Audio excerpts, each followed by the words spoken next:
S'il vous plaît, s'il vous plaît. Merci, Monsieur le Président de l'Assemblée nationale. Vous me permettrez, comme j'ai 20 minutes, je ne pense pas que je vais épuiser les 20 minutes, mais je vais terminer sur les réponses que j'étais en train d'apporter lorsque le temps précédent s'était écoulé, relativement toujours à la campagne agricole.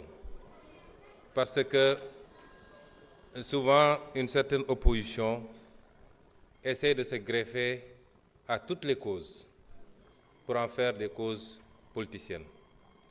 Aujourd'hui, tantôt c'est les étudiants ou c'est le monde rural. Je me suis rendu effectivement dans le monde rural en tant que Premier ministre. Je ne pense pas que sous vos régimes, les premiers ministres l'auraient fait. J'ai pris contact directement avec le monde paysan, que je connais très bien.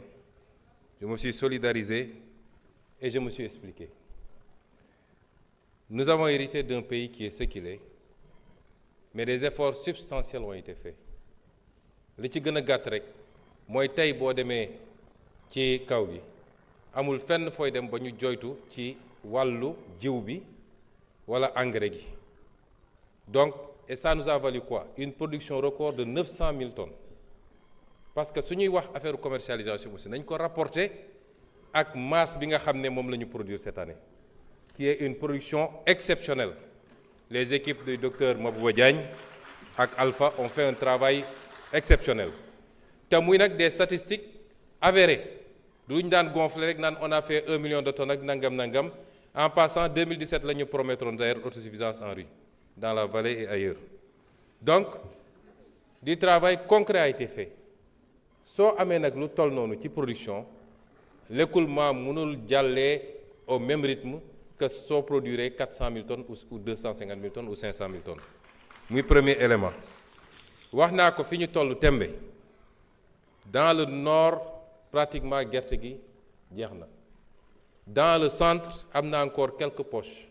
wax nañu fii léegi les centres les points de collecte. bi ma demee ci àll bi maa njëkk a interpellé monsieur le ministre du commerce ci les points de collecte. am na quelques problèmes problème bu amee dañ naan am na.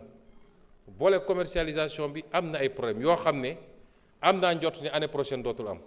année bi ñu jiitu suñu première campagne production bi ci boppam moo amoon problème tey waxatuñu production ba ci les produits horticoles tey dañuy dem ba dañuy obligé tëj marché bi pomme de terre beeg soble beeg macha allah.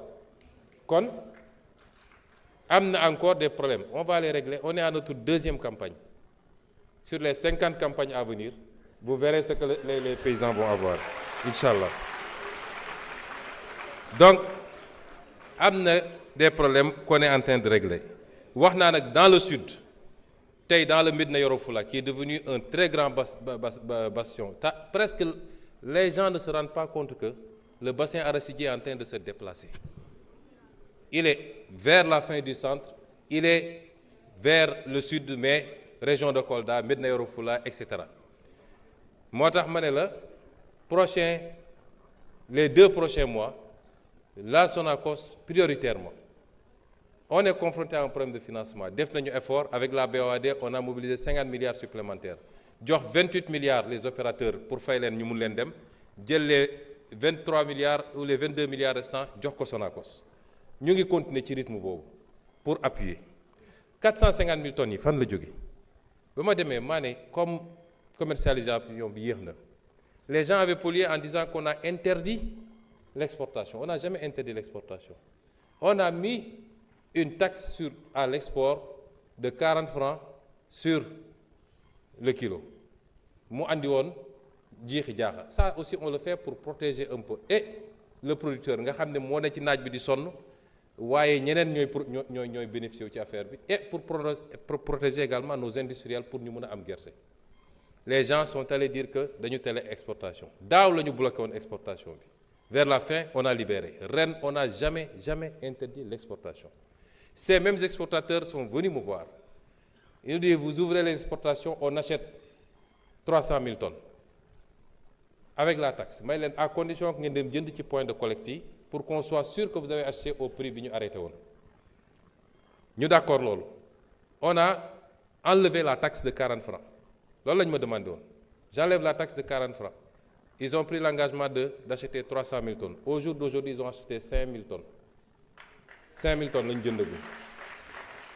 Qu'à cela ne tienne, j'ai dit à la Sonacos, est-ce que am nga capacité stocker 450 000 tonnes? Mu ne ma effectivement. Ma ne ko été stock de tourteaux, etc. de poser problème. Ñu non am nañu capacité bi. J'ai appelé le ministre des Finances, j'ai dit trouver l'argent Sonacos jënd pour que gerte gi jóge ci loxo baykat yi. Sonacos moom mun na stocker mu xaar même su dee 100 000 tonnes rek la mun a triturer na triturer loolu. Quand les gens viendront pour acheter, notamment les opérateurs étrangers d'une nationalité que vous connaissez, bu ñëwee Sonacos mun na leen jaay parce qu'il faut qu'on replace la Sonacos au cœur de la politique arachidière au Sénégal. C'est pourquoi on est en train de renouveler les outils de production. Dundalaat Sonacos yi ci Sénégal yépp mu créer emploi ñu fexe ba am diwlin bi fii parce que l'une des meilleures huiles de cuisson longue ñëpp xam nañ c'est l'huile d'arachide. Régler les questions de communication et de marketing sur l'international où les gens sont allés dire que l'aflatoxine baaxul alors que ñun suñuy chercheurs neutraliser nañ l'aflatoxine. C'est ça la politique que nous voulons. Nous avons une vision xam nañ fi ñu bëgg a jëm. Yàlla xam na ni bu ngeen ñu fi bàyyoon 74% de taux d'endettement heure bi décollé nañ. Bu yàgg vision mooy jiitu action ñun xam nañ fi ñu bëgg a jëm. Donc malgré tout on est en train de renouveler les lignes. Wax naa la ni fii Ziguinchor dinañu renouveler ligne bi. Toutes les machines ont été commandées. Et ça va passer de 200 000 tonnes jour à 500 000 tonnes jour à triturer. Kaolack dinañ ko renouveler. Ça va passer de 400 000 tonnes de 400 tonnes du moins à 1000 tonnes. Ziguinchor ça passe de 200 tonnes à 500 tonnes. La ñuy jëlee foofu ci machine parce que Diourbel actuellement décortiquage rek lay def. On retape Diourbel mu démarrer moom it avec une production attendue de 250 tonnes jour. Et on va continuer cette logique. Nee naa la en moins d'1 an Louga Ziguinchor Kaolack yow yëpp arrêté woon na bu yàgg 2 ans ngeen tëj ko en moins d'1 an démarré nañ tey mi ngi trituré. Nga jël dinañu tabax aussi on va construire un centre à Médina Yoro Foulah boo xam ne comme c'est devenu un grand bastion foofu nañ fa mën a triturer defar gerte gi également.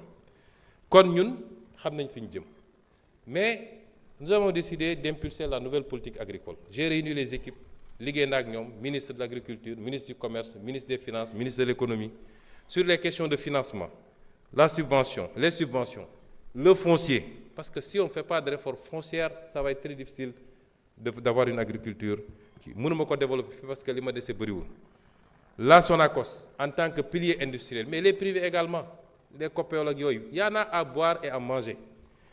Ak les phosphates engrais et c'est pourquoi bokk na ci suñuy xeex yu rëy ma wax ko fii et je veux que les Sénégalais le comprennent. On va reprendre en main notre phosphate et notre industrie phosphatière parce que conditions yi ñu ko joxe woon ñëpp xam nañ ni baaxul. Le Sénégal a été grugé et de 1998 à maintenant on a perdu plus de 700 et quelques milliards ci privatisation boo xam ne jaarul yoon. On va reprendre cette industrie. On va travailler à faire de l'engrais ici au lieu d'exporter tout l'acide phosphorique. De l'engrais sur mesure. Liggéey ko pour notre production nationale mais aller à la conquête du marché sous-régional. C'est ce qu'on va faire aujourd'hui avec le phosphate. C'est différent de ce qui a été fait jusqu'à présent. 2 ou 3 régimes, 2 régimes particulièrement romb nañu jël phosphate bi jox ko ci conditions yi kenn xamul gars yi di jël acide phosphorique bi di yóbbu. Suñuy béykat amuñu engrais. Nous consommons 15 tonnes d'engrais à l'hectare. Là où la moyenne mondiale est à 140 tonnes à l'hectare. Comment voulez-vous qu'on ait les rendements qu'il faut? Te engrais baa ngi fii ñun am nañu engrais tey yàlla may ñu gaz. Bi ma demee visiter OCP ils m'ont dit yéen da ngeen am lu ñu amul ñun phosphate rek la ñu am yéen am ngeen phosphate am gaz ba ci batterie électrique yi nga xam ne ñetti composantes ñoo koy def yéen am ngeen ñaari am ngeen phosphate am ngeen gaz. On a une vision xam nañ fi ñu bëgg a jëm et ça patriotisme souveraineté moo koy lam nee naa la bu ngeen ñu fi bàyyi waloon 80% sax baax na. Commercialisation marketing bi les infrastructures et le partenariat donc foofu xam nañ fi ñu bëgg a jëm laaj nañu fii léegi Madame Aïssata Tall Sall, honorable député, am na ay laaj yu mu laaj dinaa ci tontu ñaar wala ñett mais madame l'honorable député defe naa fu ngeen musoon jaar